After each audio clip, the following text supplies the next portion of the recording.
Bonjour à tous, je suis Boniface Moussavouli, je suis analyste politique et auteur. Je suis spécialisé dans l'analyse des questions géopolitiques et des droits de l'homme dans la région des Grands Lacs. Je suis auteur de plusieurs ouvrages, dont le plus connu est intitulé « Les génocides des Congolais ». J'ai également écrit un ouvrage intitulé « Le massacre du Béni ». Et mon dernier ouvrage est intitulé « Les élections au Congo ».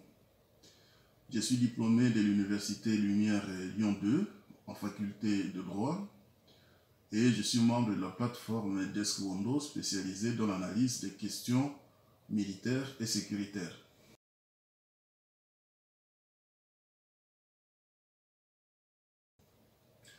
Cela fait effectivement 10 ans que le rapport Mapping a été publié.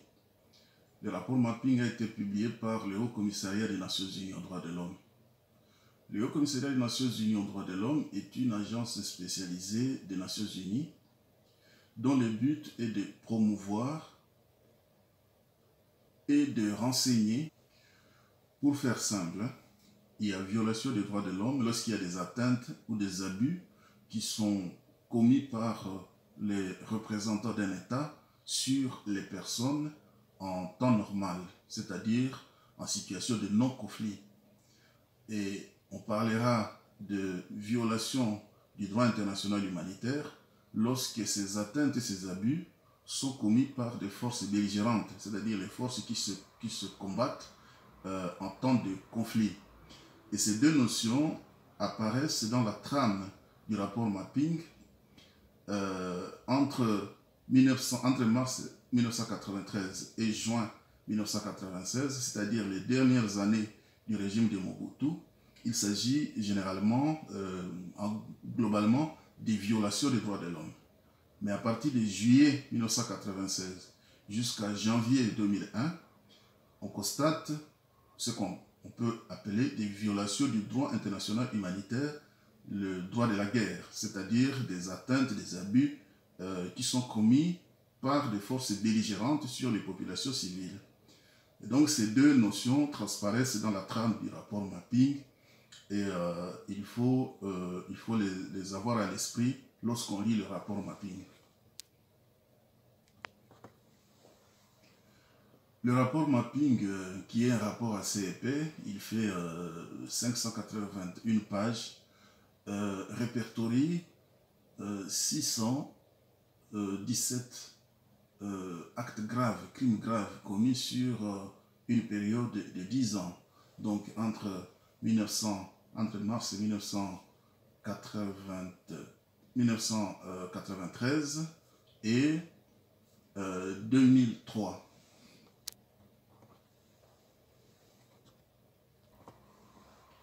Cette période couvre donc les dernières années du régime de Mobutu et les deux guerres du Congo. La première guerre du Congo déclenchée en 1996-97 et la deuxième guerre du Congo déclenchée en août 1998 et qui s'achève avec les négociations d'Afrique du Sud en 2002-2003. Le rapport Mapping a été élaboré par une vingtaine de spécialistes en matière de droits de l'homme, des enquêteurs congolais et internationaux qui ont mené des recherches rigoureuses sur le terrain pendant une période de 12 mois.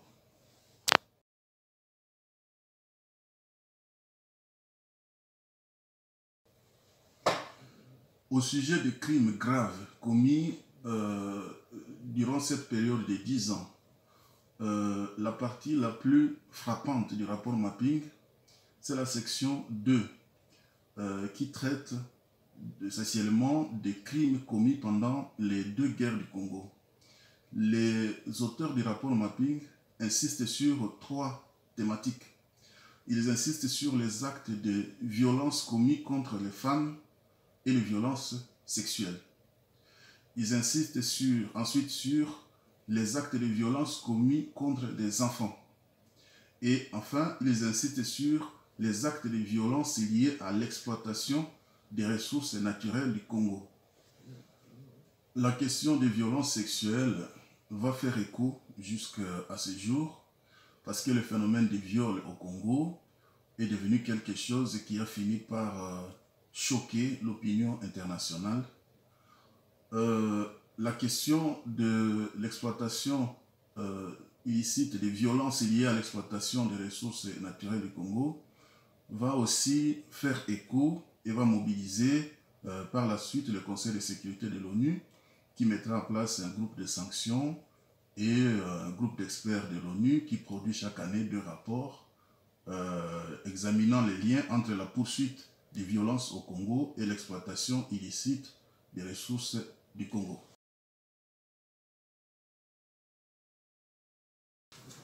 Alors, comment qualifier les crimes qui se commettent au Congo? Dans mon livre « Le génocide des Congolais », où j'explore le rapport mapping, mais aussi d'autres sources, j'aboutis à la conclusion que ce qui se passe au Congo est incontestablement un génocide.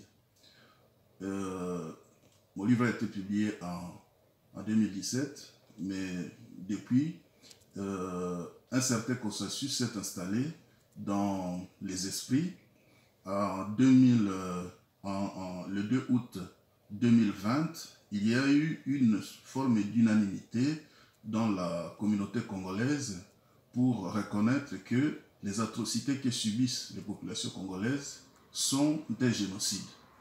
Nous sommes en face d'un processus de campagne d'extermination des populations tout à fait organisées, des exterminations des populations qui sont commises de façon donc organisée, répétée et qui montre clairement qu'il y a une volonté de vider les territoires, d'exterminer des communautés, et ça ne peut pas s'appeler autrement que par le qualificatif de génocide.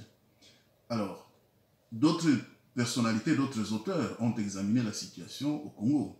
Le professeur américain Noam Chomsky, après avoir découvert l'ampleur des atrocités qui se commettent au Congo, il a parlé non pas de génocide, mais de super génocide. Donc il est allé encore plus loin. Il considère que ce qui se passe au Congo est au-delà du concept de génocide. Mais tous ces mots, c'est important, mais il faut arriver à amener ces crimes devant un tribunal. Le plus important, c'est d'arriver à amener ces crimes devant un tribunal, et c'est pour cela que le rapport mapping avait préconisé la création d'un tribunal pénal international ou des chambres mixtes, c'est-à-dire des juridictions qui combinent des magistrats congolais et des magistrats étrangers. Mais je pense que la piste des chambres mixtes est quelque chose qui est maintenant saboté parce que, à l'issue des négociations d'Afrique du Sud, les anciens belligérants se sont arrangés pour que les individus les plus impliqués dans les crimes occupent des postes stratégiques dans l'appareil d'État congolais. Ce qui signifie que cette personnes se retrouvent en situation d'immunité pratiquement et ne peuvent pas être inquiétées par la justice. Donc la piste des chambres spécialisées est quelque chose qui n'a pas beaucoup d'importance parce que les décideurs politiques congolais ont décidé de se protéger en plaçant les personnes les plus impliquées dans des crimes dans des postes clés de l'appareil d'État congolais. Le seul moyen crédible de rendre justice aux victimes congolaises est la création d'un tribunal pénal international par décision du Conseil de sécurité de l'ONU. C'est la lutte que mène Dr Denis Mukwege, qui est de plus en plus écoutée. Dernièrement, le Parlement européen a voté une résolution demandant au Conseil de sécurité, aux membres permanents du Conseil de sécurité de l'ONU, de créer un tribunal pénal international pour le Congo. Je pense que c'est la piste la plus cohérente, hein, la plus cohérente compte tenu de la situation.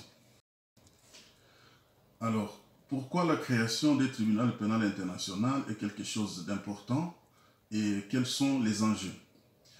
Il y a plusieurs enjeux derrière la création du tribunal pénal international pour le Congo. Et moi, j'en retiens deux pour ce qui est du peuple congolais. Pour le peuple congolais, ce tribunal pénal international est quelque chose qui peut être considéré comme le seul espoir de survie des Congolais en tant que nation, en tant que peuple et en tant qu'État. Je m'explique. Il s'est installé depuis 1996 une idée dans la tête de certaines personnes dans la région du Grand Lac et même ailleurs, une idée selon laquelle il existe quelque part en Afrique des populations qu'on peut aller massacrer, des femmes qu'on peut aller violer, des enfants qu'on peut aller tuer et des ressources qu'on peut aller piller et s'enrichir en marchant sur les cadavres, repartir en toute impunité. Cette idée s'est installée comme ça dans la tête des gens dans la région des Grands Lacs. Ce qui fait qu'en 1996-97, ils sont venus, ils ont envahi notre pays, ils nous ont tués, ils ont tué nos populations, ils ont violé les femmes, ils ont pillé le Congo, ils ont démonté des usines, ils ont pillé les stocks de minerais, les stocks de marchandises, ils sont partis. Ils nous ont dépouillé même des animaux qui étaient dans nos parcs. Ils nous ont dépouillé même des bois qui étaient dans nos forêts. Ils sont partis. En 1998, ils sont revenus. Ils ont refait la même chose. Ils ont massacré nos populations. Ils ont violé nos femmes et nos filles. Ils ont tué nos enfants. Ils ont pillé à nouveau le Congo et ils sont repartis. En 2006, ils ont recommencé la même opération. En 2012, c'est la guerre du M23. Ils sont revenus et ils ont refait la même chose. Et là, avec ce qui se passe depuis 2014 à Beni, en Ituri, ils refont la même chose. Donc, il s'est installé dans la tête de certaines personnes dans la région des Grands Lacs l'idée selon laquelle il y a une population ou un pays où on peut aller tuer, violer, tuer des enfants, détruire et s'enrichir en marchant sur les cadavres. Si cela continue comme ça, sont les Congolais en tant que peuple, en tant que nation et même en tant qu'État qui sont condamnés à disparaître. Et donc, la création du tribunal pénal international est quelque chose d'important pour faire comprendre à ces personnes qui viennent envahir, tuer, violer, détruire au Congo que désormais, vous venez tuer au Congo, on va vous rechercher, on va vous attraper et on va vous traduire en justice. C'est la seule façon que les Congolais ont de pouvoir espérer survivre. Si la menace judiciaire n'est pas installée, alors ces agressions vont se poursuivre et le Congo va s'éroder petit à petit. Les populations congolaises vont disparaître petit à petit. On est maintenant à plusieurs centaines de milliers de populations congolaises qui vivent en situation de déplacés dans leur propre pays. Ils ne peuvent pas revenir chez eux. Il y a des familles entières qui ont été exterminées. Il y a des communautés entières qui ont été détruites.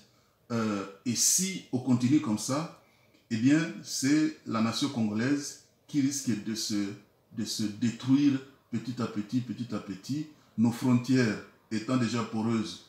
S'il n'y a pas une protection dissuasive basée sur la menace judiciaire, eh bien, nos frontières vont s'éroder petit à petit et le Congo en tant qu'État, les Congolais en tant que nation, en tant que peuple, risquent de disparaître.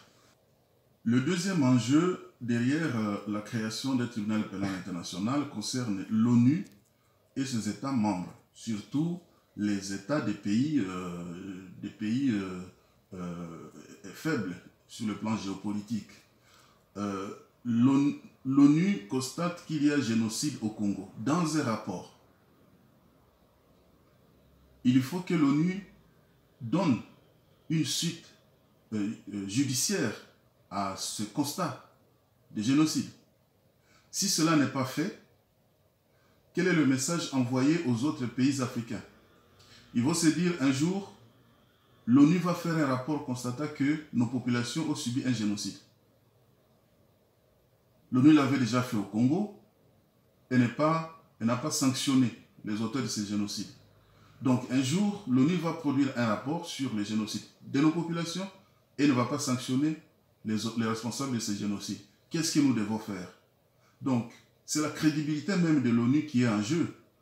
L'ONU constate un génocide, il faut que la suite judiciaire arrive. Si la suite judiciaire n'arrive pas, il y a la crédibilité de l'ONU qui est en jeu, et ça peut même renvoyer à l'époque de la Société des Nations qui était impuissante à se positionner face aux événements graves qui se produisaient, et cela a amené à la Deuxième Guerre mondiale. Et donc les États peuvent constater que l'ONU peut constater un génocide, mais ne pas le sanctionner. Alors, trouvons d'autres mécanismes pour nous protéger. Rangeons-nous, par exemple, derrière certaines grandes puissances, et cela peut entraîner le monde vers un affaiblissement progressif de l'ONU, un discrédit de l'ONU, et peut-être des conflits graves, parce que les États décideraient de régler leurs problèmes en dehors du système international qu'incarne l'Organisation des Nations Unies.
Est-ce que les Congolais peuvent mener d'autres initiatives en dehors des efforts que fournit Dr Denis Mukwege? Sur le plan diplomatique, je pense que les Congolais devraient suivre le travail que réalise Dr Denis Mukwege, l'appuyer et peut-être éviter de mener des initiatives parallèles. Nous devons essayer d'être cohérents. Nous avons maintenant un porte-parole de notre génocide qui est en train d'être écouté par la communauté internationale. Il vaut mieux rester derrière lui, l'appuyer dans ce qu'il est en train de faire. Mais cela n'exclut pas des mobilisations citoyennes qui doivent se poursuivre. Et puis un travail de réflexion sur notamment les violences qui sont en train d'être commises au Congo actuellement. Pour revenir dans le cas de Beni en particulier, où se commettent des actes d'une cruauté innommable, un travail de recherche doit être réalisé et un effort en matière de redevabilité doit être entrepris sur le terrain par des organisations citoyennes, la société civile et les citoyens ordinaires. Vous avez des autorités, vous avez une armée, vous avez une police et vous avez à côté des atrocités qui se commettent mais dont on ne retrouve pas les auteurs.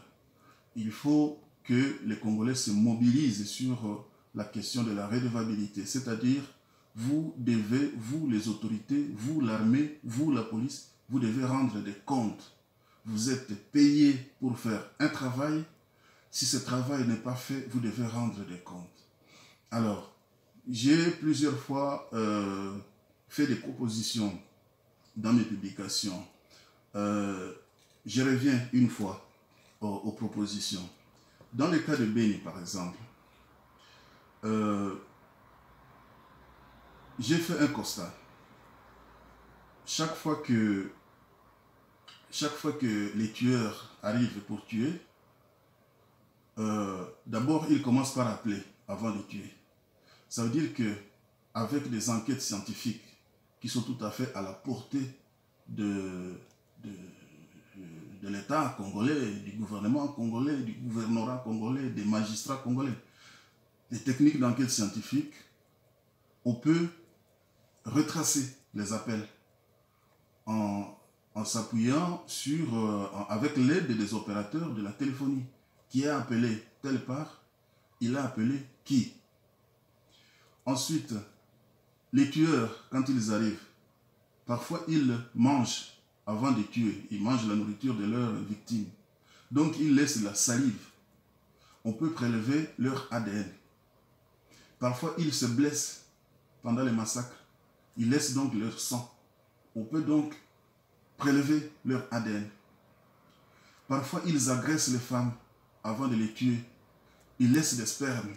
On peut les prélever. On peut prélever leurs traces ADN. Parfois, ils volent les biens personnels des personnes après les avoir tuées. On peut donc, à l'aide des chiens renifleurs, on peut tracer leur route. Si on arrive immédiatement sur le lieu de massacre avec des chiens renifleurs, on peut les poursuivre, on peut poursuivre leurs traces jusqu'à retrouver là où ils sont partis se planquer.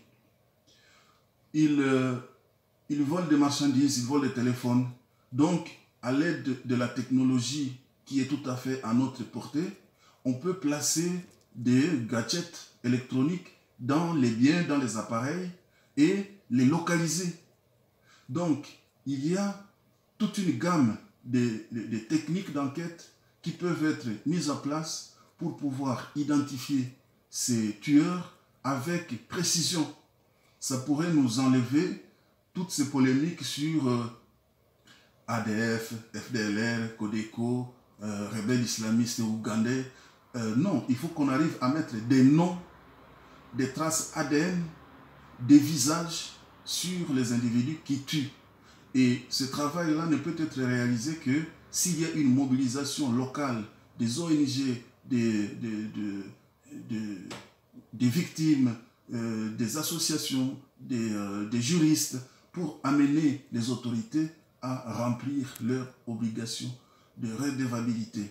Il y a un crime qui a été commis, allez prélever les indices sur terrain, transmettez-les à des laboratoires, créez une équipe d'enquêteurs scientifiques pour qu'on puisse identifier avec précision les individus qui commettent des atrocités à Béni notamment, mais c'est aussi le cas dans d'autres endroits, dans le Rutshuru, dans le Massissi, en Ituri maintenant, et dans le sud Kivu. Il faut créer des équipes d'enquêteurs scientifiques pour pouvoir identifier avec précision les individus qui commettent des atrocités au Congo. Ce travail-là de redevabilité peut aussi être la première banque de données pour que le jour où le tribunal pénal international sera créé, on sache exactement, on dispose déjà des banques de données fiables pour pouvoir exiger que justice soit rendue aux victimes et retrouver les responsables des atrocités qui se commettent au Congo. Je vous remercie.